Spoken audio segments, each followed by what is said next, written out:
Welcome back to Mage Knight Philippines. Once again, it's your boy Celestial Striker. Yep, this is what we're doing today, right? There's a bit of a dry spell in our gaming groups, so yeah, I'm here to showcase my humble Elven Lord's Knights Immortals army. Okay, this is just a bit of actually this is everything here I have. So yeah, let's take a look at it.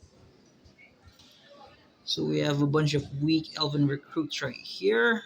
Okay. All of these guys at 7 points each. Okay. You could pack 10 of them in a 500 point army. So that's just 70 points. That's a whole lot of bodies you can throw out to your opponent. Some weak and standard guys. Alright. We also have here. Okay. Some standard bearers. Okay. The yellow ones or the weak ones are my go-to force marchers. Okay. We also have some weak lancers here, weak light lancers. Okay, and here we have some light cavaliers here. Okay, all below 30 points so that they could be subject of call familiar. If you're a fan of pole arm like me, yep, these should be your go-to gals. Deep wood sentinels or some royal pikemen. Yep. Here are some of my decent healers. 1.0 faith healer. Yep. I'm a fan of the standard and the tough ones. Okay, so yep. Now if I need force marchers who could pack a punch, I would do the weak infantry captains. Okay, but if I want them to pack a bigger punch, I would go with the standard and the tough infantry captains. Right, so some melee madness over here. Okay, we have a bunch of frost minions. Okay, those are the tough ones. These are the weak ones. Of course, they benefit greatly from the spirit armor. I have here my main melee guys. Okay, Haldane Falconer, General Vale, this guy. Okay, Templar here. It's one of the few guys with a decent attack rating, 12 attack rating. Okay, we have Gideon Longblade, 55 points. We have a bunch of standard and weak high elven disciples. Potion of Dueling is their best friend. Yep, and I wish I could get more of these. Some Elven Vindicators. These are my range go-to guys, of course. Everyone loves him. Hearing Starstan. Yep. 77 points. I believe everyone should have him. Okay. The best non-archer, non-unique archer. We have the standard Riven Guard archer. Okay, 52 points. 11-inch bound. 11-inch range with a 9-inch bound. Yep. 3 damage pierce. Couple of defenders here. Yep. Shield golems. And this is a very versatile piece. We have the Warbard, which has Force March, Weapon Master, and Magic Enhancement. So yeah, you could team them up with your go-to archers. Okay. We also have my cavalry units right here. Okay. Head of Calyanthia. Okay. Regulars, Cloud Griffin.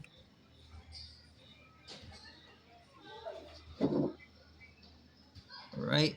We have an elite war horse as an alternative. Lady Gliasti could also ride it, but this is a modified Gliasti as you can see. Okay. Good customization. Gliasti could also do this mount. Yep. Horn Stag, Flame Priestess. We could do Sky Dragon or Cloud Griffin.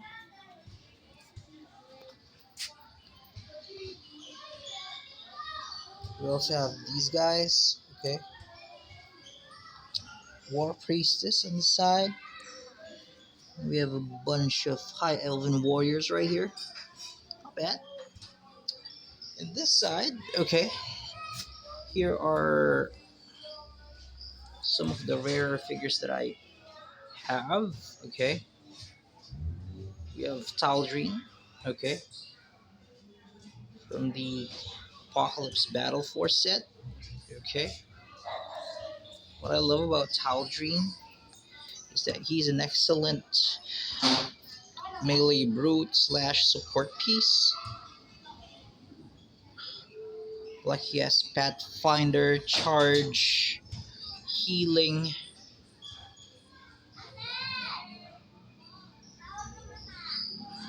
Once you're, let me focus a bit.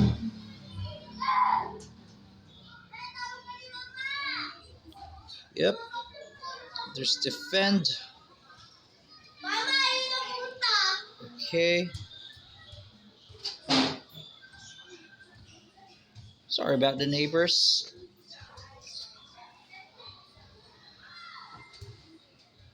So here are, of course, we have Gorgoth. Okay, though we don't play him every day, as much as I would love to. We have Malava Gaunt and Modified Black Knight. Okay, of course, one of the most useful uniques ever. Like you could literally put him in every faction. Mola Blood Axe. This is actually a paint job by one of my friends. Shout out to you, Hosil, for doing this paint job for me. Yeah, gave him a Conan the Barbarian look. Okay, so Marin Car, the Factory Defect Kaznak. We have Tovak. We have Jacked. Okay, the reason why I keep Jacked, as you can see, he's not a very versatile figure. Specifically, he does one thing really, really good, which is sweeping and a bit of a toughness guy. What I basically do with him is I mount him in a chariot. Okay, and as you know, the best chariots do belong to the Knights Immortal. Four looking down chariots. Okay, of course I have two Skyguard Griffin. Okay, courtesy of Earl and Hosiel. Shout outs to you guys. So yeah, this is basically me and my Elven Lords. Okay, I wish I could play more. Should the guy's schedule permit? Okay, and what I could say is it's if you're collecting Mage Knight, it's good. The Elven Lords and Knights Immortal are actually a good set because they would fit into a lot of universes. Like if you want to do orcs versus elves, like in Lord of the Rings, they would do well in that as well. So yeah, strategy wise, um, I believe that the Knights Immortal and Elven Lords are above average in general because they have chariots, they have titans, they have spirit armor, they have like control pieces, especially in the Knights Immortal in the 1.0 era, controlling objectives. Like these gals, like three of these gals could definitely hold down an objective. Good range combat. Perhaps the melee department is somewhat lacking. That's why I would often resort to um, Order of Nine Bruisers, like these guys. Okay, but overall, I give this faction a 7.5 out of 10. Yeah. Plus, they hate the Dark Crusader so much. Okay. And to be honest, if I were to be pitted against factions that are uh, that are the antithesis to my playstyle, like I play heavy solo Navi, and most of you guys should already know that. So they would often lose against explosive armies like Dark Crusaders and the Atlantean Empire, right? So yeah, I would rather use these guys. Okay, so that's the thing. All right, so on to the next video. I hope you enjoy this little tour of my Elven Lords collection. And again, I apologize for the noise. Okay, and thank you very much.